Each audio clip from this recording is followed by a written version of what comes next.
দেখ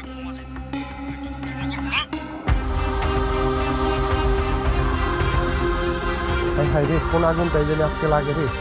আল্লাহ আল্লাহ রে।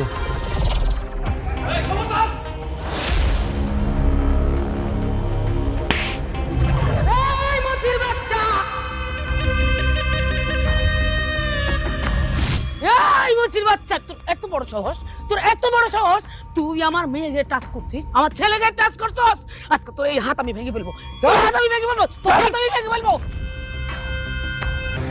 আপনার মেয়ে যখন লাইভ কইরা সারা বাংলাদেশের মানুষকে দেখাইতেছিল যে আপনার ছেলে আমার বাবার গায়ে হাত তুলছে, তখন আপনি কইছিলেন হ্যাঁ আমাদের মানুষ মনে হয় না? কি মনে হয়? আল্লাহ তাআলা যখন পৃথিবীতে মানুষ তৈরি করে পাঠাইছিল না, তারপর মানুষ তার কর্মের মাধ্যমে তার জাত নির্ধারণ করতো। এসব আগে চলতো, আগে। এখন এসব চলে না। এই গ্রামে শুধু আপনাদের ফ্যামিলি ছাড়া